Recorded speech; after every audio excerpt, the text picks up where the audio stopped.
विदधाति पूर्वं यो वै वेदांस प्रहिणोति तस्मै तमहदेवम् आत्मबुद्धि प्रकाशं मुमुक्षुर्वै शरणमहं प्रपद्ये।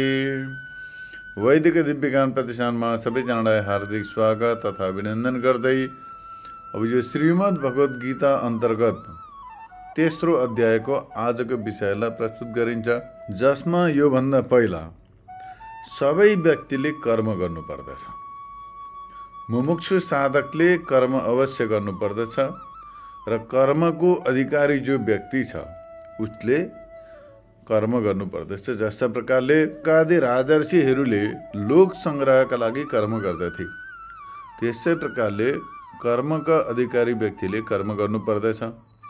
तत्त्वज्ञानी व्यक्तिले लोक संग्रहका लागि कर्म गर्दछन् भने मुमुक्षु व्यक्तिले अन्तःकरण शुद्धिका लागि कर्म गर्दछन्। लोक संग्रहका लागि कर्म गरेनन् भनेदेखि लोक व्यवस्था भङ्ग हुन्छ। यसै कुरालाई स्पष्ट गर्दै भगवान बताउनुहुन्छ, यद् यद् आचरति श्रेष्ठ सत्तदेवेतरो जनः स यत् प्रमाणं कुरुते लोकस्तदनुवर्तते। अर्थात् श्रेष्ठ व्यक्तिहरूले स्रोत स्मार्तरूप जुन कर्मको अनुष्ठान गर्दछन्, साधारण व्यक्तिले त्यसैको अनुष्ठान गर्दछन्। जो श्रेष्ठ व्यक्ति छन्, ज्ञानी व्यक्ति छन्, सज्जन व्यक्ति छन्, उनीहरूले जुन स्रोत स्मार्तरूप कर्महरूको अनुष्ठान गर्दछन्, साधारण व्यक्तिले पनि तिनै कर्मको अनुष्ठान गर्ने गर्दछन्। र जुन शास्त्रको प्रमाण मान्दछन्, अर्थात् ती श्रेष्ठ व्यक्तिहरूले, ज्ञानी व्यक्तिहरूले जुन शास्त्रलाई प्रमाण मान्दछन्, साधारण प्राकृत पुरुषहरूले माने जनसमुदायले पनि तिनै शास्त्रलाई प्रमाण मानेर तिनैको अनुसरण गर्दछन्। यस्ता प्रकारले भावार्थलाई बताइयो। सदैव वेदशास्त्रहरू पढ्ने र पढाउने तथा तिनीहरूको अर्थलाई जान्ने एवं अरूलाई पनि सम्झाउनमा समर्थ भएका, ती शास्त्रहरूमा बताइएका सत्कर्महरूको अनुष्ठान गर्ने र अरूलाई पनि गराउने एवं स्वयं पनि त्यसको आचरण गर्नमा दक्ष, एकदम निपुण, उच्च कुल शील आदिले सम्पन्न भएका द्विजश्रेष्ठ माने ज्ञानीजनहरूले जुन श्रौत र स्मार्त अथवा अन्य प्रकारका कर्महरू गर्दछन्, नियमपूर्वक तिनीहरूको अनुष्ठान गर्दछन् भने ती अन्य व्यक्तिहरूले माने जनसमुदायले, साधारण व्यक्तिहरूले पनि तिनै कर्महरूको अनुसरण गर्दछन्। तिनै कर्महरूलाई प्रमाण मानेर तिनीहरूको अनुष्ठान गर्दछन्। ज्ञानीजनहरूले गरेकै कर्मको अनुष्ठान गर्दै तिनै कर्महरूको आचरण गर्दछन्। स्वयं त्योदेखि अन्य अरू गर्दैन, किनभने उनीहरूलाई शास्त्रजन्य ज्ञान पनि छैन, उनीहरूलाई प्रमाणका सम्बन्धमा पनि थाहा छैन, केही बुझेका हुँदैनन्। त्यसै कारणले गर्दाखेरि ज्ञानी सज्जन विद्वानहरूले जुन कर्मको अनुष्ठान गर्दछन्, जस्तो आचरण गर्दछन्, जस्तो प्रकारको उनीहरूले सदाचारको पालन गर्दछन्, त्यसैलाई प्रमाण मानेर साधारण व्यक्तिहरूले पनि तिनीहरूकै अनुसरण गर्दछन्। भने उनीहरूले शास्त्र पढेको हुँदैन, उनीहरूलाई कर्मको ज्ञान छैन, शास्त्रको ज्ञान छैन, प्रमाणको ज्ञान छैन। त्यसै कारण उनीहरूले पनि ती विद्वानहरू जो छन्, श्रेष्ठजन जो छन्, ज्ञानीजनहरू जो छन्, उनीहरूले गरेको कर्म गर्दछन् र उनीहरूले भनेका वाणीहरूलाई प्रमाण मान्दछन्। यस्ता प्रकारले उक्त लक्षणयुक्त जो श्रेष्ठ व्यक्तिहरू छन्, उनीहरूले जुन शास्त्रलाई स्वयं प्रमाण मान्दछन्, तिनै प्रमाणहरूलाई त्यो साधारण व्यक्तिहरूले पनि मान्दछन्। विद्वान व्यक्तिले जुन शास्त्रलाई प्रमाण बताउँदछन्, जुन शास्त्रको उपदेश दिन्छन्, ती साधारण व्यक्तिले पनि तिनै शास्त्रलाई प्रमाण मानेर तिनीहरूको अनुसरण गर्दछन् र व्यवहार गर्दछन्। अत लोक माने मूढजन माने मूर्ख, शास्त्रका अनभिज्ञ व्यक्तिहरू, अनपढ व्यक्तिहरूले ती विद्वानहरूद्वारा बताइएका शास्त्रलाई नै प्रमाण मानेर त्यसैको अनुसरण तदनुसार व्यवहार गर्दछन्। यस्तो प्रकारले उनीहरूको लागि ज्ञानीजनहरूको वचन नै प्रमाण हुन्छ। अतः शास्त्रलाई नपढेका, शास्त्रका अनभिज्ञ पामर अर्थात् अनपढ मूढजनहरूले ती विद्वानहरूको वचनलाई नै शास्त्र प्रमाण मानेर उनीहरूको अनुसरण गर्दछन्। त्यसैले कृतार्थ व्यक्ति, ज्ञानी व्यक्तिले पनि लोकहितका लागि, लोकलाई मार्गदर्शन गर्नका लागि कर्म गराउनु पर्दछ। यस्ता प्रकारले यहाँ भगवानले बताउनु भयो। अगाडि भगवान बताउनुहुन्छ, मेरा लागि कर्मबाट साध्य केही पनि छैन। मैले कुनै कर्म गरेर कुनै वस्तु प्राप्त गर्नु पनि छैन, कुनै पुरुषार्थ सिद्ध गर्नु पनि छैन। म त स्वयं कृतार्थ छु, स्वयं कृतार्थ छु। म केही शेष छैन मेरा लागि, कर्तव्य शेष छैन, कुनै प्राप्त गर्नु पनि छैन, जान्नु पनि छैन, केही पनि छैन। तर पनि म कर्म गर्दछु। किन त भन्दाखेरि जुन कुलमा उत्पन्न भएको छ, जुन वर्गमा, जुन जनसमुदायमा छ, त्यो जनसमुदायको त्यो व्यवस्था, लोक व्यवहार इत्यादि लुप्त नहोस् भन्नका लागि र उनीहरूलाई सन्मार्गमा प्रेरित गर्नका लागि पनि कर्म गर्दछु। यस्तो प्रकारले भगवान बताउँदै भन्नुहुन्छ, न मे पार्थास्य कर्तव्यम त्रिषु लोकेषु किञ्चन नानवाप्तमवाप्तव्यम वर्त एव च कर्मणि। अर्थात् हे पार्थ, तिनै लोकमा कुनै वस्तुको प्राप्तिका लागि मेरा लागि केही कर्तव्य छैन। अर्थात् मैले तिनै लोकमा कुनै वस्तु प्राप्त गर्नका लागि कर्म गर्नुपर्ने आवश्यकता छैन। र यस्तो प्रकारको कुनै वस्तु अप्राप्तव्य पनि छैन। मलाई सबै कर्तव्य अर्थव्य केही पनि छैन। मेरो कर्तव्य अकर्तव्य मेरो लागि केही छैन। जुन चाहिँ क्रियाद्वारा प्राप्त हुनेवाला र मलाई प्राप्त नभएको होस् त्यस्तो वस्तु केही पनि छैन मेरा लागि। अतः फेरि पनि म कर्म गर्दछु, फेरि पनि म कर्म गरिरहेको छु। मलाई कर्मसँग कुनै प्रयोजन छैन, कुनै प्राप्त गर्नु छैन, केही पाउनु पनि छैन, केही पनि छैन। तर पनि म कर्म गरिरहेको छु। यस्ता प्रकारले भगवानले बताउनु भयो। यो भावार्थ हो, यसलाई व्याख्याद्वारा पुनः बुझिन्छ। भगवान बताउनुहुन्छ, हे पार्थ, सद्गुण ऐश्वर्यले सम्पन्न आप्त सर्वकाम, माने सबै ऐश्वर्यले सम्पन्न छु म। सबै प्राप्त छन्, मलाई अप्राप्त केही पनि छैन। म स्वयं तृप्त छु, सन्तुष्ट छु, सबैको ईश्वर हो। मलाई प्राप्तव्यका उद्देश्यले कुनै कर्म गर्नु छैन, केही पनि कर्तव्य शेष छैन मेरा लागि। किन त भन्दाखेरि जो अनाप्त छ, को अप्राप्त छ, त्यसलाई प्राप्त गर्नका लागि र कुनै केही प्रयोजनका लागि कसैले कर्म गर्दछ। तर मेरा लागि त केही पनि छैन। मेरा लागि त कुनै क्रियाद्वारा कुनै वस्तु प्राप्त गर्नु छैन। तिनै लोकमा जति पनि वस्तु विद्यमानहरू छन्, ती वस्तुमध्ये कुनै पनि वस्तु मेरा लागि आप्तव्य माने प्राप्त गर्नु छैन, प्राप्तव्य छैन, केही छैन। जस्तो प्रकारले घरमा स्थित द्रव्य घरका स्वामीका लागि हुन्छ भने जो कोही व्यक्ति घरमा बस्दछ, त्यो घरमा जति पनि पदार्थहरू छन् त्यो सबै पदार्थहरू ती घरका मालिकका हुन्छन्। उसले त्यो घरमा भएका वस्तुहरू प्राप्त गरिरहनु जरुरी पर्दैन, किनकि स्वतः उसका हुन्छन् तिनीहरू, पहिलेदेखि उसैका हुन् सबै वस्तु घरमा भएका। त्यस्तै प्रकारले यो ब्रह्माण्ड पनि घर हो। कसको घर भन्दा ईश्वरको, परमात्माको। यो ब्रह्माण्डमा परमात्मादेखि भिन्न वस्तु पनि छैन।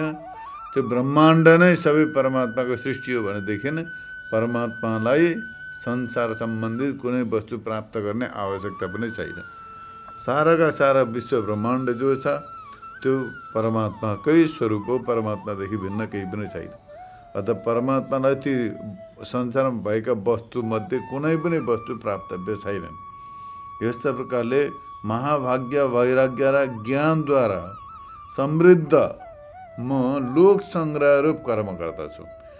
भगवानको भन्नुको तात्पर्य यी सबै कुनै वस्तु प्राप्तव्य छैन मेरा लागि, कुनै कर्म पनि कर्तव्य छैन, केही छैन। तर पनि म लोक संग्रहका लागि वैराग्य ज्ञानद्वारा समृद्ध भए तापनि लोक संग्रह रूप कर्म गर्दछु। सदैव शास्त्रद्वारा विहित नित्य नैमित्तिक कर्महरू गरिरहन्छु लोक व्यवस्थाका लागि। यस्तो प्रकारले बताउने क्रममा अब भगवान पुनः अगाडि बताउनुहुन्छ, यसमा यदि कसैले सन्देह गर्दछ कि तपाईँ त ईश्वर हुनुहुन्छ, तपाईँलाई लोक संग्रह गर्ने पनि आवश्यकता छैन, किनभने तपाईँमा कुनै पनि अनर्थ पनि छैन, केही प्राप्तव्य पनि छैन, ज्ञातव्य पनि छैन, कुनै कर्तव्य पनि छैन भने यो ठिक छैन। किनभने श्रेष्ठ श्रेष्ठानुसारी भन्ने एउटा न्याय छ। अर्थात् अश्रेष्ठ व्यक्तिले श्रेष्ठ व्यक्तिको अनुसरण गर्दछ, अश्रेष्ठ व्यक्तिले श्रेष्ठ व्यक्तिको अनुकरण गर्दछ,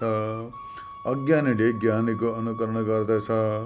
यस्ता प्रकारको न्याय अनुसार भगवान् श्रीकृष्ण सर्वज्ञ हुनुहुन्छ। यस्तो जानेर सबैले भगवानको अनुसरण गर्दछन्, ईश्वरकै अनुसरण गर्दछन्। भगवान् श्रीकृष्ण साक्षात् भगवान् ज्ञानी, त्यस कारणले गर्दाखेरि उहाँकै अनुसरण गर्नुपर्दछ भनेर सबैले मेरो अनुसरण गर्दछन्। अत मैले कर्म गरिनँ भने यी लोकहरूले पनि कर्म गर्दैनन्, यिनीहरूले पनि कर्म गर्न छोडिदिन्छन्, सत्कर्म गर्न छोडिदिन्छन्। त्यस कारणले गर्दाखेरि त्यो लोकको क्षति हुन्छ। यस कारण मैले कर्म गर्न आवश्यकता छ, मैले कर्म गर्नुपर्दछ, मेरा स्वयंका लागि होइन, अरूको लागि। यस्ता प्रकारको आशयले भगवान् बताउनुहुन्छ, यदि ह्यहं न वर्तेयं जातु कर्माण्य तन्द्रितः मम वर्तमानुवर्तन्ते मनुष्या पार्थ सर्वशः। अर्थात् कदाचित मैले आलस्य रहित भएर कर्म गरिनँ भनेदेखि त हे पार्थ, यी सबै मनुष्यहरूले पनि कर्म गर्न छोडिदिन्छन्। मलाई कर्म नगरेको देखेर उनीहरूले पनि कर्म गर्न छोडिदिन्छन्, उनीहरूले पनि कर्म गर्दैनन्। किनकि मेरो अकर्मण्यतालाई नै उनीहरूले अनुकरण गर्दछन्। जस्ता प्रकारले मैले कर्म गर्दा मेरो अनुकरण गर्दै अनुसरण गर्दै उनीहरूले पनि कर्म गर्दछन्, त्यसै प्रकारले मैले कर्म गरिनँ भनेदेखि अब भगवान्ले त कर्म गर्दैनन्, हामीले किन गर्नु भनेर उनीहरूले पनि त्यो मेरो अकर्मण्यताको अनुकरण गर्दछन्। यस्ता प्रकारले ती मनुष्यहरू सबै मेरै अनुसरण गर्ने हुन्छन्। यस्ता प्रकारले भगवान् बताउनुहुन्छ, म कृतार्थ छु अथवा कर्मसँग मेरो कुनै प्रयोजन छैन। यस्तो प्रकारले मानेर मैले यदि कर्म गरिनँ, आलस्य प्रमाणलाई छोडेर मैले कर्म गरिनँ भनेदेखि ती मनुष्यले पनि अर्थात् लोकले पनि मेरो अकर्मण्यताको अनुसरण गर्दछन्। मन्त्र तन्त्रको प्रयोग आदिमा अप्रमत्त भएर काहीँ कहिले पनि विहित कर्म मैले गरिनँ भनेदेखि त त्यो विहित कर्म भने शास्त्रले गरेको विधान पनि लुप्त भएर जान्छ। किनकि लोकले त भन्दैछन् भगवान्ले त कर्म गर्दैनन् भने हामी किन गर्ने, त्यही सबैतिर देखिन्छ पनि लोकमा। त्यस कारणले गर्दाखेरि मैले कर्म गर्नुपर्ने हुन्छ। शास्त्रविहित कर्म गरेँ मैले भने लोकले पनि माने साधारण मनुष्यले पनि ईश्वरले पनि कर्म गर्दछन् भने हामीले पनि कर्म गर्नुपर्दछ भनेर यस्तो प्रकारले प्रेरित भएर सत्कर्मको अनुष्ठान गर्दछन्। तर मैले कर्म गरिनँ भने उनीहरूले पनि कर्म गर्दैनन्।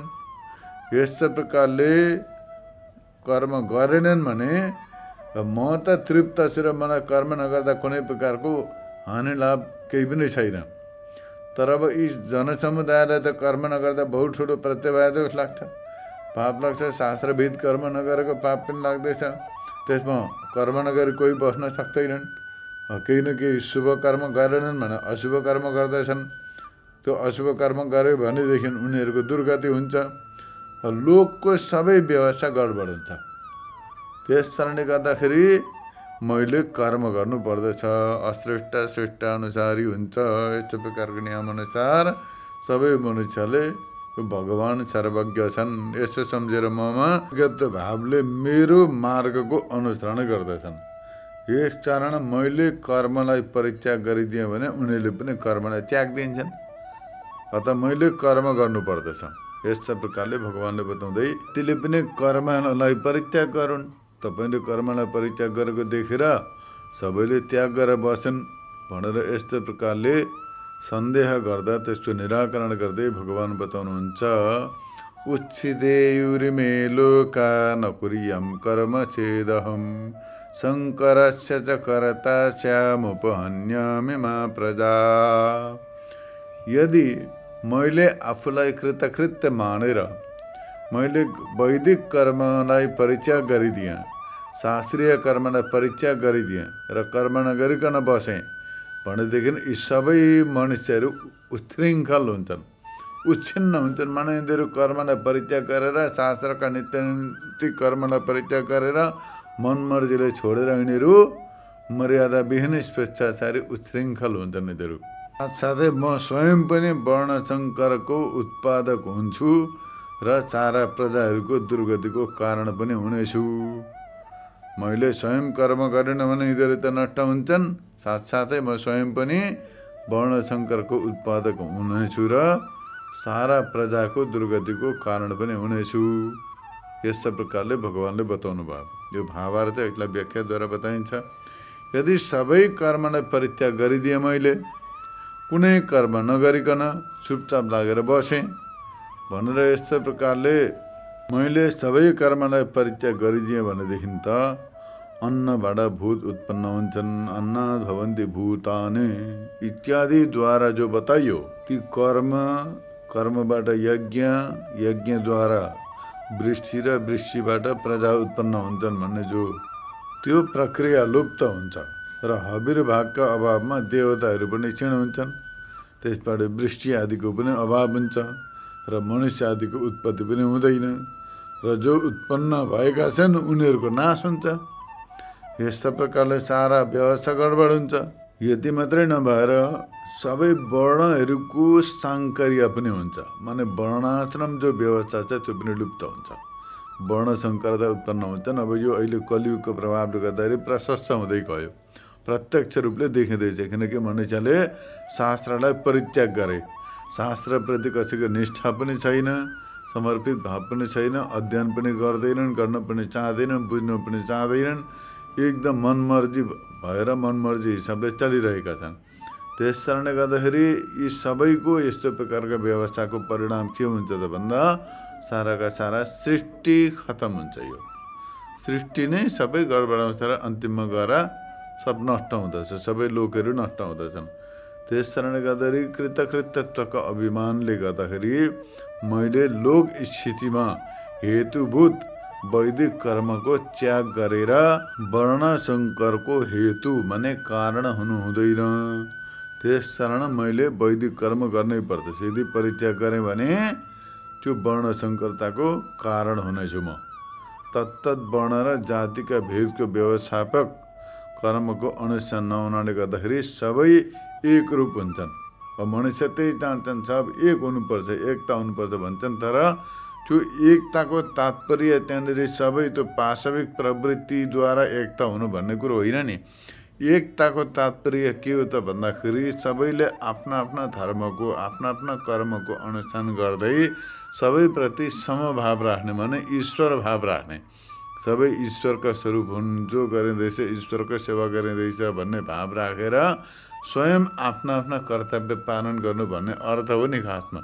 तर अब सबै आफ्नो आचार विचार, वैदिक नियम नीति, सदाचार सबैलाई परित्याग गरेर पशु जस्तो त्यो पाशविक एकताले काहीँ केही कसैको समृद्धि हुँदैन, त्यसबाट कसैको कल्याण हुनेवाला छैन। त्यस कारणले गर्दाखेरि त्यो यो सबै जो वर्तमान जति पनि पाखण्डवादहरू चलेका छन्, यिनीहरूले यही पाखण्डवाद जो गीताले निषेध गरेका छन्, गीताले प्रतिषेध गरेका छन्, हो त्यो कुरोलाई प्रोत्साहन दिँदैछन्। अब सर्वधर्म समन्वय भन्छ नि, यो सबैभन्दा मूर्खताको कुरो हो। त्यो सर्वधर्म समन्वय कहिले पनि हुँदैन, त्यो कहिले पनि हुँदैन, त्यो सम्भवै छैन। त्यो क्षत्रिय र ब्राह्मणका धर्मको समन्वय हुँदैन, ब्राह्मण क्षत्रिय वैश्य एउटा ब्रह्मचारी र गृहस्थीको धर्मको समन्वय हुँदैन भनेदेखि कसरी सर्वधर्म समन्वय हुन्छ? कहिले पनि हुनेवाला छैन। स्त्री धर्म र पुरुष धर्मको समन्वय हुन सक्दैन भनेदेखि कसरी धर्म समन्वय हुन्छ? त्यहाँनिर त्यो त शास्त्रले बताइएको छ। साधारण उदाहरणका लागि एउटा पञ्चकाव्यको निर्माण गर्नु पर्यो भने पनि गाईद्वारा उत्पन्न भएका दही, दूध, घिउ इत्यादिद्वारा पञ्चकाव्यको निर्माण गरिन्छ। तर त्यही गाई जस्तै चारखुट्टे जनावर भैँसी पनि हो, त्यस्तै शाकाहारी पनि हो, घाँस पात इत्यादि खाएर बस्दछ, एकदम समान छ, बाख्रो पनि छ। तर अब ती सबै भए तापनि तिनीहरूको बनाइँदैन त्यो सबै। गाईकै बनाइन्छ, किनकि शास्त्रीय पद्धति छ। शास्त्रीय पद्धति, शास्त्रीय विधि त्यस्तो छ। त्यस्तै प्रकारले एउटा श्राद्ध गर्नु पर्यो भने गाईकै दुधमा बनाएको पिण्ड दिइन्छ, भैँसीका दुधमा बनाएको दिँदैन। दुध दुधै हो, तर पनि त्यो चल्दैन, त्यो शास्त्रीय विधान छ त्यस्तो। त्यस्तै प्रकारले अब सबैको आफ्नो आफ्नो धर्म छ। सामान्य धर्ममा कुनै प्रकारको भेद छैन। हिंसा नगर्नु, चोरी नगर्नु, मदिरापान नगर्नु, मांसादि भक्षण नगर्नु, सबैमाथि दया गर्नु, सबैलाई सम्मान गर्नु, प्रेम गर्नु, यी साधारण धर्म हुन्। साधारण भनेको जेनरल, सबैका लागि समान लागु हुन्छन्। तर विशेष धर्ममा कुनै प्रकारको समन्वय हुँदैन। साधारण धर्म सबैका लागि बराबरी हो। कुनै पनि धर्मशास्त्र पढौँ, कुनैको पनि धर्मशास्त्र पल्टाएर हेऱ्यो भने त्यही कुरो गर्दैछन्। सबैलाई सम्मान गर्नु, प्रेम गर्नु, सेवा गर्नु, परोपकार गर्नु इत्यादि सबैमा, त्यसमा केही पनि मतभेद छैन। त्यसमा समन्वय हुन सक्छ साधारणमा। तर विशेष धर्ममा कुनै प्रकारको समन्वय हुन सक्दैन। एउटा ब्रह्मचारी र एउटा सन्यासीको धर्ममा समन्वय हुन सक्दैन। एउटा गृहस्थ र वानप्रस्थको धर्ममा समन्वय हुन सक्दैन। ब्राह्मण र क्षत्रियमा समन्वय हुन सक्दैन। त्यस कारणले गर्दाखेरि यी सबै प्रकारका विषयलाई सूक्ष्म रूपले बुझ्नु पर्दछ र मात्रै बोल्नु पर्दछ। अब आजका मान्छे जथाभावी बोल्दछन्। सर्वधर्म समन्वय भनौँ, एकातिर मुसलको कुरान राखो, अर्कातिर बाइबल, अर्कातिर गीता। त्यो सुझ्नु बुझ्नु छैन न। त्यो गीता बुझेको छैन, केही बुझेको छ, त्यो कसरी हुनसक्छ त? एउटाले गौ हत्या गर्दैछ, गौ हत्या गरेर खाँदैछ, उता न पञ्चगव्यको सेवन गर्दैछ, न त तिलानी पानी इत्यादि वेदको प्रमाणलाई मान्दैछ, केही पनि मान्दैन।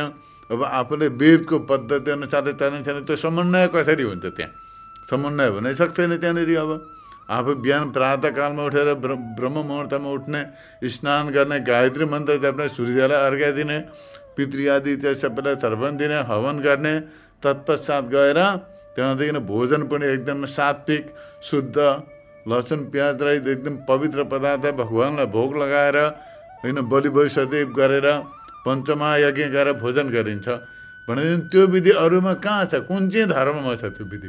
कहीँ पनि छैन नि। त्यो कसरी समन्वय हुनसक्छ? यो सर्वधर्म समन्वय भने चाहिँ परम मूर्खताको सूत्र हो। यो चक्करमा पर्नु हुँदैन कहिले पनि हो त्यो। त्यस कारणले गर्दाखेरि त्यो गृहस्थको विधि भयो। ब्रह्मचारीको वेद अध्ययन इत्यादिको विधि अलग्गै छ, सन्यासीहरूको अलग्गै छ। अब वैदिक धर्मभित्र पनि भनेदेखि अब यिनीहरूको के छ त? एउटा मुसलमान र हिन्दूको कसरी समन्वय हुन सक्दछ? इस्लाम धर्म र हिन्दू धर्म कहिले पनि समन्वय हुन सक्दैन थियो। इस्लाम धर्म गौ हत्या गर्दछन्, त्यो गौ मांस भक्षण गर्दछन्, त्यहाँदेखि कुनै उनीहरूको इत्यादि परिवारको मर्यादा पनि छैन, केही पनि छैन भनेदेखि त्योसँग हिन्दू धर्म जो 5 पिँढी र 7 पिँढी बार्ने जो चलन छ यसमा, होइन, पितापट्टि 7 पिँढी र मातापट्टि 5 पिँढी बार्ने चलन छ विवाहका लागि भन्ने, त्यो हिन्दू सनातन धर्मको त्यो आफ्नै मामा काकी दिदी बहिनीसँग विवाह गर्ने, आफ्नै छोरीसँग बिहे गर्ने, के अरे अनैतिक सम्बन्ध राख्ने त्यो इस्लाम धर्मको साथमा कसरी समन्वय हुन सक्दछ? त्यो कदापि समन्वय हुन सक्दैन। त्यस्तै प्रकारको इसाईका साथमा पनि हुन सक्दैन, त्यस्तो कोहीसँग पनि हुन सक्दैन। त्यस कारणले गर्दा यो सर्वधर्म समन्वय भनेर मान्छेका आँखामा धुल झोकेर आफू प्रसिद्धि हुने, आफ्नो लोकैषणा पूर्ति गर्ने र आफू फेमस हुने, प्रसिद्धि हुने एउटा त्यो लोकैषणाको मार्ग मात्रै हो। यो धर्म होइन। त्यस कारणले गर्दाखेरि गीता पढ्नु पर्दछ कि धर्म के हो, कर्तव्य के हो, के गर्नु पर्दछ सोही भगवान्ले बताउँदै हुनुहुन्छ। यहाँनिर मनुष्यले कहिले पनि स्वयं आफ्नो कर्तव्यको, धर्मको परित्याग गर्नु हुँदैन भनेर यस्तो प्रकारले यहाँनिर बताउनका लागि भगवान् यहाँनिर बताउनुहुन्छ कि मैले यदि कर्मलाई परित्याग गरिदिएन भने मेरो अनुकरण गरेर मनुष्यले पनि यो वैदिक मार्गलाई परित्याग गर्दछन् र त्यो वर्णसङ्करता उत्पन्न हुनेछ। वर्णसङ्करता भने के? एउटा वर्ण र अर्को वर्णको विवाह भएर त्यसबाट उत्पन्न भएको सन्तानलाई वर्णशङ्कर भनिन्छ। त्यसद्वारा दिएको तर्पण पिण्ड केही पनि स्वीकार गर्दैन, पितृले पनि, देवताले पनि स्वीकार गर्दैन। त्यस कारणले गर्दाखेरि यस्तो जटिल विधान छ वैदिक शास्त्रमा। यस्तो छ, तत्तत् वर्ण र जातिका भेदको व्यवस्थापक कर्मको अनुष्ठान नहुनाले गर्दाखेरि सबै एकरूप हुनेछन् र सबै व्यवस्था भङ्ग हुनेछ भनेर भगवान् बताउनुहुन्छ। र यस्तो प्रकारले हुँदा वर्णशङ्कर हुन्छन् सबै। त्यो वर्णशङ्करको कारणले गर्दाखेरि सबै लोक व्यवस्था नै सबै सकिनेछ र अन्तिममा गएर सृष्टिको व्यवस्था भङ्ग हुनेछ। यस प्रकारले बताउनुहुन्छ भगवान्। र भगवान्को भन्नुको तात्पर्य यदि मैले कर्मलाई परित्याग गरेर अकर्मण्य भएर बसेँ भनेदेखि त्यसैको अनुकरण गर्दछन् लोकले र कर्म पनि लुप्त हुँदछ। त्यो वैदिक सृष्टि व्यवस्था जो बताइयो पहिले त्यो पनि नष्ट हुँदछन्। साथसाथै वर्णशङ्कर उत्पन्न हुनेछन् र वर्णाश्रम धर्मको जो व्यवस्था छ त्यो पनि नष्ट हुँदैछ। त्यसको कर्ता म हुनेछु। यस प्रकारले गर्दाखेरि शङ्करीयको सम्पादन गर्नाले गर्दाखेरि म नै सबैको भ्रष्टकारक माने सबैलाई भ्रष्ट गर्ने मूल कर्ता बनिनेछु। त्यो नहोस् भन्नका लागि मैले संसारमा अवतार लिएर आएर स्वयं तृप्त स्वयं परमब्रह्म परमेश्वरको स्वरूप भए तापनि मैले वैदिक कर्मको अनुष्ठान गर्नुपर्दछ। सबै प्रजाहरूको हितको लागि मैले कर्म सम्पादन गर्नुपर्दछ। दुर्गतिको प्राप्तिको नाम नै उपहति हो। त्यस कारणले गर्दाखेरि सद्गतिको हेतु सत्कर्मको अनुष्ठानको अभावमा सबै नरकगामी हुनेछन्, यो अर्थ हो। अर्थात् त्यो नरकगामी नहुन्, सबै नष्ट नहुन्, सबैको उत्थान होस्, वृद्धि होस् भनेर मैले शास्त्रीय विधिको अनुष्ठान गरेर यो कुरो सिद्ध गर्नुपर्दछ कि ईश्वरले पनि संसारमा आएपछि कर्म गर्नुपर्दछ भनेदेखि हामी सामान्य मनुष्यले पनि वैदिक कर्मलाई उल्लङ्घन गर्नु हुँदैन। त्यो कर्मको अनुष्ठान हामीले गर्नुपर्दछ। नित्य नैमित्य कर्मको अनुष्ठान गर्नुपर्दछ। त्यस्तै प्रकारले सबैमा कर्मप्रति प्रेरणा उत्पन्न गर्नका लागि पनि मैले कर्म गर्नुपर्दछ। सद्गतिको हेतु सत्कर्मको अनुष्ठानका अभावमा सबै नरकगामी हुन्छन्। अत यो अनर्थ परम्पराको प्राप्ति नहोस् भन्नका लागि म कृतकृत भए तापनि स्वयं तृप्त भए तापनि सबैको लागि सबैको हितको लागि कर्म गर्नुपर्दछ। त्यसै गरी तत्त्वज्ञानी व्यक्तिहरूले पनि लोकहितका लागि कर्म गर्नुपर्दछ भन्ने कुरो यहाँनिर सिद्ध हुँदछ। अत लोकहितका लागि कर्ममा प्रवृत्त भएका विद्वानले कस्ता प्रकारले कर्म गर्नुपर्दछ भन्ने आशंकाको निराकरण गर्दै भगवान् बताउनुहुन्छ, सक्ता कर्माण्य विद्वांसो यथा कुर्वन्ति भारत कुर्याद् विद्वांस तथा सक्ता चिकीर्षुरु लोक संग्रहम्।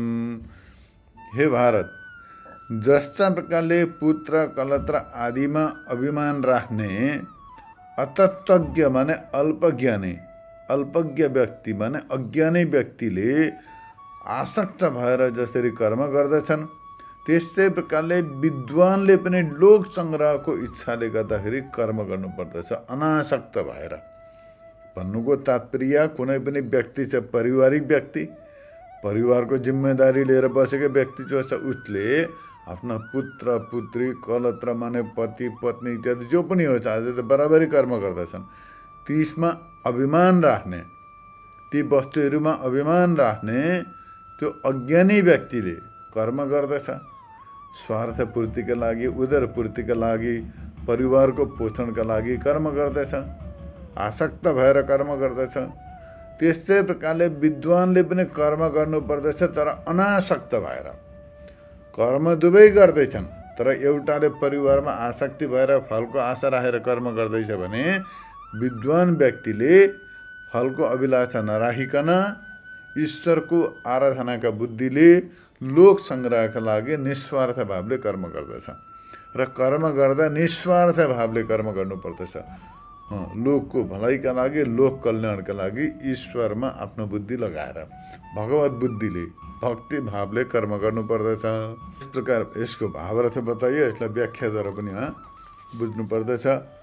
भगवानले बताउनुको तात्पर्य अविद्वान भनेको अनात्मज्ञ, जसले आत्मा तत्त्वलाई जानेको छैन, कर्ममा प्रवृत्त भएको छ। किन भन्दाखेरि स्वर्ग प्राप्ति गर्नु छ, मरेपछि स्वर्ग प्राप्तिका लागि पनि कर्म गर्दछन्। त्यसै गरी कसैले आफ्नो पुत्र धन आदि कर्मजन्य फलमा आसक्त भएर तिनीहरूमा अभ्युदय प्राप्त गर्न, तिनीहरूको उन्नतिका लागि पनि कर्म गर्दछन्।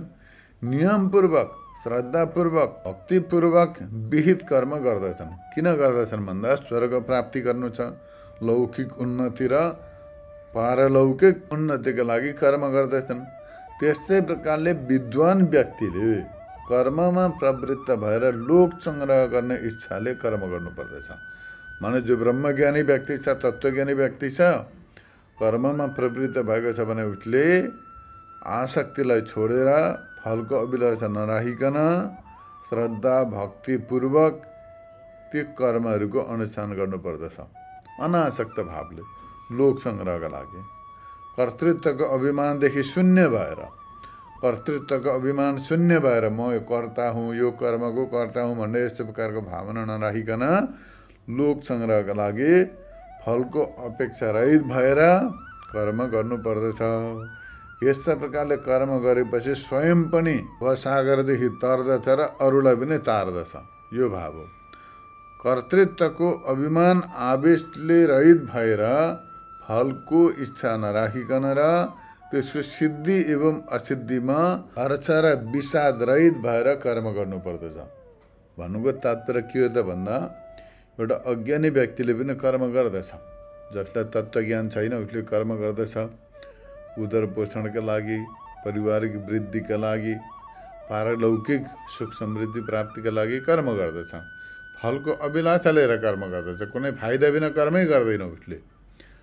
तर तत्त्वज्ञानी व्यक्तिले कुनै प्रकारको फलको आशा नराखिकन, पारलौकिक लौकिक कुनै प्रकारको उन्नतिको अभिलाषा नराखिकन शुद्ध भावले कर्तृत्वको अभिमान माने कर्ताको अभिमान नराखिकन, कर्तृत्वपन नराखिकन फलको अनपेक्षा भएर त्यो कर्मको सिद्धि माने सफलता असफलताप्रति पनि हर्ष र विषाद रहित भएर, माने सफलता हुँदाखेरि हर्ष हुने, असफल हुँदा विषादयुक्त हुने, त्यस्तो नभइकन एउटा कर्तव्य बुद्धिले कर्म गर्दछ। अज्ञानी र ज्ञानी व्यक्तिमा कर्म गर्नप्रति यही विलक्षणता छ।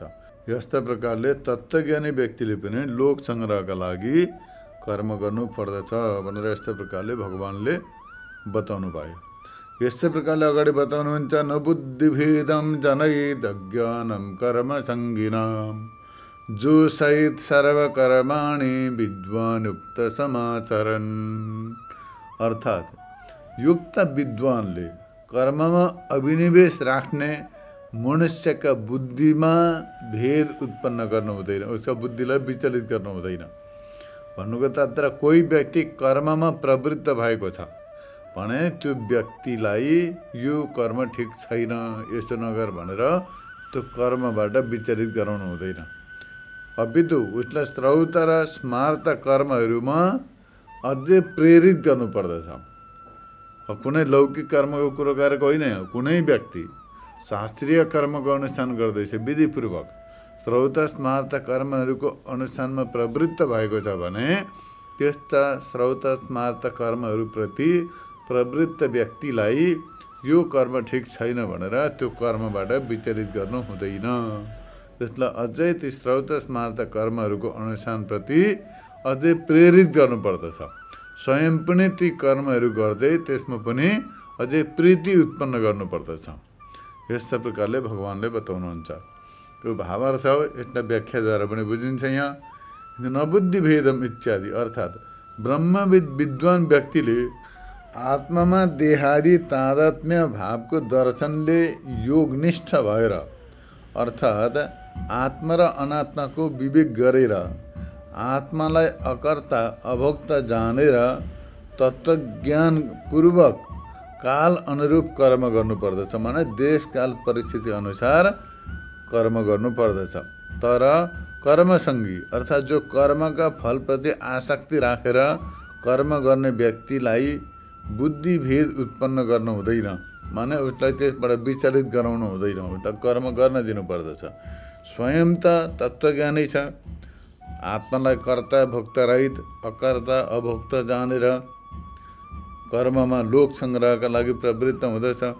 तर अज्ञानी व्यक्तिलाई त उसको स्वार्थका लागि कर्ममा प्रवृत्ति भएको देखेर उसलाई यो कर्म ठिक छैन यस्तो भनेर विचलित गराउनु हुँदैन, उसलाई कर्म गर्न दिनुपर्दछ। यदि उसले श्रौत स्मार्त कर्म गर्दैछ भनेदेखि उसले आत्मालाई कर्ता भोक्ता मानेर कर्मसङ्गी भएर फल भोक्ता मानेर अभिमान राखेर कर्म गर्दछ भने पनि त्यो कर्मबाट उसलाई विचलित गर्नु हुँदैन। उसले कर्म गर्न दिनुपर्दछ अनि प्रेरित गर्नुपर्दछ, अझै शुभ कर्म गर भनेर उसलाई सत्कर्मप्रति प्रेरित गर्नुपर्दछ, अझै उसलाई प्रोत्साहन दिनुपर्दछ। किनभने ऊ स्वर्गरूप फलको भोग गर्दछु इत्यादि फलरूप विषयले युक्त भएर कामनाका कारणले गर्दाखेरि कर्ममा प्रवृत्ति भएको छ। स्वर्ग प्राप्तिका लागि कर्म गर्दैछ उसले, अथवा कुनै लौकिक समुन्नतिका लागि शास्त्रीय कर्म गर्दैछ भने उसलाई विचलित गर्नु हुँदैन। किनकि कर्म नगरिकन हुँदैन, उसले कर्म गर्दैछ।